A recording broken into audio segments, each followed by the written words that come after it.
সকালে একবার রান্না করো, দুপুরে একবার রান্না করো, রাত্রে একবার রান্না করো। রান্না করতে করতে সারা বছরটাই কেটে যাচ্ছে রান্নাঘরে। জীবনটা একবারে তেজপাতা হয়ে যাচ্ছে গো। তো এক একজনের এক এক মতো রান্না। তো এটা হবে দেখো ডিমের ভুজিয়া বানাতে হবে। এটা দিয়ে কিন্তু কাতলা মাছ নিচ্ছে, সর্ষে মাছ খাবে। এর আগে হয়েছে আলু পোস্ত, তো কাঁচা কলাইয়ের ডাল যেটা খায় আর কি।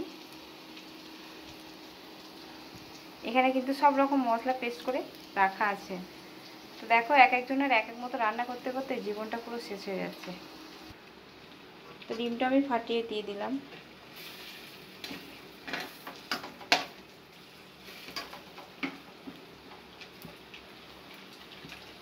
তো রান্নাঘরে তো আর এসি লাগানো নেই, গরমের মধ্যে রান্না করতে হয়, তবু কারো মন পাওয়া যায় না। এক একজনের এক একটা পদ রান্না করো, আর তাতে আবার মুখে দেওয়ার সময় বলবে এটা ভালো হয়নি, ওটা খারাপ হয়েছে। কিন্তু ভালো হলে সেদিনকে কিন্তু তোমার প্রশংসা করবে না, একটু খারাপ হলে তখন কিন্তু তোমার প্রশংসা করবে। তো এটা আমার পিজুসের জন্য হচ্ছে। তো পিজুস ডাল আর ডিমের ভুজিয়াটা খেতে খুব ভালোবাসে। তো দেখো আমার মোবাইলের ডিসপ্লেটা খারাপ হয়ে গেছে বলে তো কালারটা আসছে না, সাদা আসছে।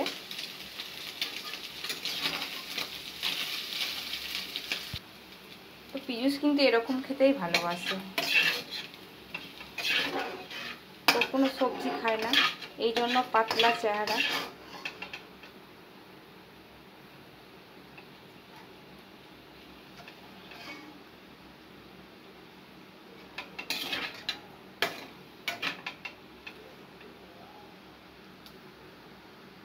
চলো এটা হয়ে গেছে, নামিয়ে নিই, তারপরে মাছটা দেব। যেদিনকে আমার ভাগ্যটা লেগেছিল সেদিন কিন্তু বিধির কাছে কোনো সুখ ছিল না আমার, এই জন্য ভাগ্যে কোনো সুখ লেখে নাই। সবসময়তে যখন দেখো রান্নাঘরে আর নাই কাজের সংসারে, আছাড়া কোনো ডিউটি নেই আমার। তোমাদের মতো একটু সাজে গোজে ভিডিও বানিয়ে বাইরে যাব সেরকম কপাল করে নেবে। তো শুধু কাজ কাজ কাজ কাজ করে। তো একবার ছেলের মন জোগাতে হয়, একবার বরের মন জোগাতে হয়, একবার শ্বশুর শাশুড়ির মন জোগাতে হয়। এই করতে করতে সারা জীবনটা রান্নাঘরে কেটে যায়, ভালো হয়ে ওঠার ওঠে না। যেদিন আমার ভাগ্য লিপি বিধি লিখেছে,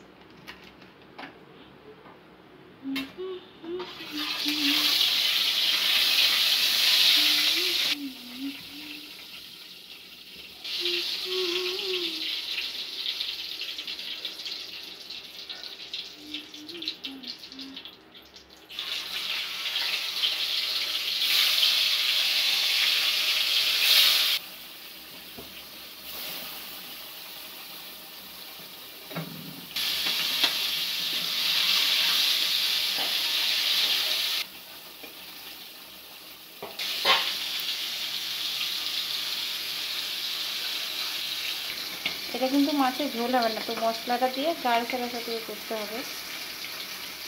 এই জন্য বেশি কিছু নিয়ে আমি শুধু মশলাটা মাছটাই নিয়েছি।